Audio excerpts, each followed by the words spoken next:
السلام عليكم ورحمة الله وبركاته. اللهم صل وسلم وبارك على سيدنا محمد وعلى آله وصحبه وسلم تسليما كثيرا. اهلا بيكم في فيديو جديد من فيديوهاتنا. قبل ما نبدأ الفيديو متنسوش تشتركوا في القناة عشان يوصلكم مننا كل جديد ومميز، ولو عجبنا الفيديو ما ننساش ان احنا نحط لايك. عايزة اقول لكم النهاردة وصفة حلوة جدا ومميزة واطفالنا بيحبوها واحنا كمان بنحبها. الشاطر بقى اللي هيقول لنا النهارده احنا هنعمل ايه. انا عندي هنا دي يا بنات بصله متبله. بصله متبله بايه؟ انا جبت بصله فرمتها ناعم وحطيت عليها شويه من البابريكا وشويه من الفلفل الاسمر وشويه ملح ودعكتها بايدي. لازم دعكت بالايد دي بتفرق جدا في طعم البصله وبتنزل البصله ميتها بتدي افضل نتيجه. دعكتها بايدي وكانت عندي جاهزه، وهنا عندي فرخه زي ما انتم شايفين كده حلوه ومحترمه. حاولوا بقدر الامكان تجيبي فرخه ايه تكون صغيره. تمام. هنجيب الفرخه بتاعتنا طبعا غسلينها، وتعالوا نقول مع بعض. اولا احنا كده هنتبل الفرخه دي من جوه، هندعكها ومن تحت الجلد ومن فوق الجلد ومن الظهر هندعك بيه زي ما انتوا هتشوفوني بعمل دلوقتي بالبصله بتاعتنا. واحنا بندعكها كده نبدا ان احنا نتكلم مع بعض واقول لكم ازاي انا او الطريقه الحلوه وسهله عشان اتخلص من ريحه زفاره الفراخ. تمام.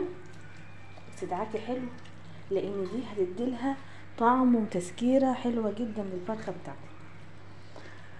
تعالوا اقول لكم بقى، انا جبت الفرخه بتاعتي طبعا من عند الفراخجي. هنبدا ان احنا نحط هنا يا بنات تحت بين الجلد اهو، تحت الجلد.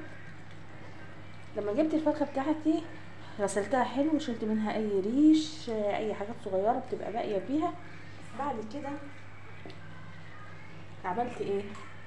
حطيت ميه، جبت الخلاط بتاعي حطيت في الخلاط ليمونتين، حطيت شويه خل، حطيت شويه طحينه، حطيت شويه دقيق في الخل بتاعي مع الميه في الخلاط، وشويه ملح كمان. تمام. خدت الكلام ده كله كده مع بعضه وقمت رايحه عامله ايه، حاطاه في الخلاط ضربتين، وحطيت الفرخه بتاعتي بعد ما نضفتها وحطيتهم على الفراخ بتاعتي. انا بقطع لان انا بندمج وانا بشتغل فمندمجه في اللي انا بعمله.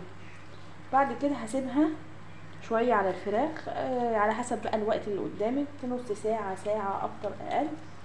هتلاقي دي شالت لك ريحه الزفاره تماما من الفراخ بتاعتك. دي اعمليها بقى في كل الفراخ. بعد كده هتشطفيها بميه تكون نظيفه جاريه من تحت الحنفيه وتطلع معاكي بالشكل اللي انت شايفاه ده، بيضه وبتبرد. هيفضل عندك بقى شويه بصل هنحشي بيهم ايه قلب الفرخه كده، وحطي تحت الجلد. الفرخه دي بقى ممكن انت بالطريقه دي، ليها كذا طريقه تتعمل بيها. يعني انا ممكن اعملها بالطريقه دي واسلقها، وبعد ما اسلقها احطها في الفرن او احمرها في زيت وسمن. وممكن ان انا طبعا كل ده على البلانش هلمه وهستعمله. وممكن ان انا اعمل ايه يا بنات، ان انا احطها في الفرن. يعني انا عندي طريقتين، يا اعملها مشويه صينيه واحط تحتها شويه بطاطس، شويه فلفل، شويه طماطم، يا اما ان انا هعملها واقوم حطاها وعاملاها مشويه واقوم دهلها صلصه من فوق. الطريقه التانية بقى عندي ان انا هعمل هسلقها وبعد كده احمرها او احطها في الفرن تحت الشوايه. فانا النهارده هعملها، انا كتفتها اهو، شايفين الجمال يا بنات؟ يا الله مدمجه كده وشكلها عسل. فانا النهارده اللي انا هعمله، يا ريت ان احنا نتبلها قبلها بشويه ونسيبها في التتبيله كده يا بنات، بتفرق في الطعم بتاعها. انا احطها بقى في الايه، في الطبق اللي فيه التتبيله ده. انا النهارده هعملها مسلوقه، تمام. هحطها في ميه وهوريكم الميه. انا هحط في الميه ايه، وبعد كده هطلعها احمرها. تعالوا بقى معايا اوريكم. انا حطيت الميه، لازم تكون ميه مغليه. انا حطيت الميه في الموت شويه على النار.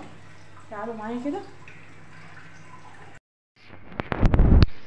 هنا يا بنات انا عندي الميه. ايه اللي انا حطاه في الميه؟ قطعت بصل شرايح وطماطم شرايح، حطيت ورق لورا، حبهان، حطيت ملح، شويه ملح، حطيت فلفل اسمر، حطيت مرقه دجاج، وسبت الميه زي ما انتم شايفين كده بتغلي. واجيب الفرخه بعد ما تبلتها وسبتها شويه احطها في الميه دي. انا هنا بنات اهو نزلت الفرخه بتاعتي، هغطي عليها بقى واسيبها على نار كده بس تغلي. لو في اي ريم يطلع هشيل الريم. بعد كده اغطي عليها واسيبها تستوي براحتها. بعد كده هطلعها احمرها بقى. عايزه تحمريها في الشوايه تمام، عايزه تحمريها في في زيت. وسلام بقى لو عملتي معلقه سمنه او معلقه زبده مع الزيت وحمرتيها كده هتدي لها نكهه جميله جدا. وبعد ما تحمريها شويه بقى ايه ملح معاهم فلفل اسمر ورشيه عليها. تعملي بقى معاها شويه محشي، شويه رز بسمتي، مفروض الرز البسمتي كده تحطيها كده عليهم في النص، بتبقى حاجه وهم يا بنات. طريقه حلوه بجد، بتفرق جدا. البصله التتبيله دي بتفرق في الفراخ جدا يا بنات، جربوها بجد هتدعولي.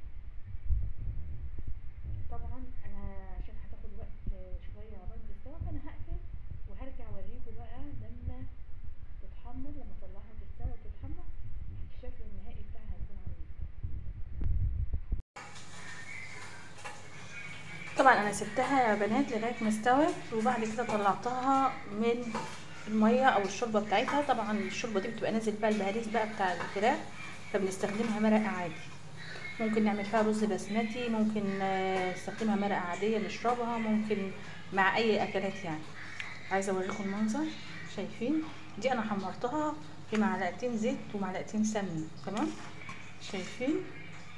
عايزه بقى اوريكم قد ايه هي مستويه. لو شلنا الجلده كده منظرها بجد لوحده كده يفتح النفس. شايفين اللحمه بتاعها ابيض اهو ومستوي. هي سخنه فانا مش عارفه امسك قوي اهي يا بنات. شايفين المنظر؟